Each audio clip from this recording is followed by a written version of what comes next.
This was day 2 of my kidnapping. Facing this brutal captor, I didn't fight back. Instead, I gently touched his face with my hand, acting completely submissive on purpose. Sure enough, this move actually made this emotionally damaged guy untie me, and he even brought me food. Little did he know, this was all part of my plan. Touching his face was to remember what he looked like. Sweet-talking him was to gain his trust. Just as I expected, after all my sweet words, I finally got a chance to use the bathroom alone. But this guy wasn't stupid to prevent me from pulling any tricks. He kept standing right there, refusing to leave, so I had to beg him desperately, telling him I was too embarrassed with someone watching. After my pleading, the captor left the bathroom. When I heard the door close, I quickly ripped off the blindfold, then immediately locked the bathroom door. But after looking around everywhere, I couldn't find any way to escape. This threw me into deep despair instantly. Looking at myself in the mirror, completely destroyed, I made up my mind. No matter what, I would escape this nightmare. Then I started leaving fingerprints on the bathroom mirror, behind the toilet, and everywhere I could reach.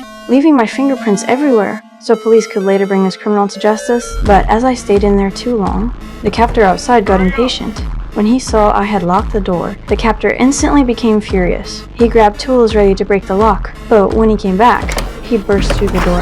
The captor demanded to know what I was up to, then pulled out a gun ready to finish me off. I had to explain I was just using the bathroom, then quickly admitted I was wrong for locking the door. Right away I poured him a glass of water. After the captor drank the water, he finally calmed down. When the captor fell asleep that night, I quietly stood up, planning to secretly call the police. But the next second he caught me red-handed. This time, the captor was determined to finish me off, to save my life. I quickly explained I was only calling to let my dad know I was safe, because Dad was my only family. I hadn't been home for days. Dad must be worried sick about me. Surprisingly, after this explanation, the captor actually believed me. Just like that, I escaped death again. Later, when the captor wasn't looking, I secretly dropped my hair clip under the bed, just to leave more evidence for police. But then a news report came on. My worst fear had come true. Turns out, after days of me not coming home, my family had called the police. Seeing police searching the entire city for the captor instantly realized I was trouble. So to prevent police from finding evidence, he immediately tied my hands tight, planning to take me somewhere isolated to get rid of me completely.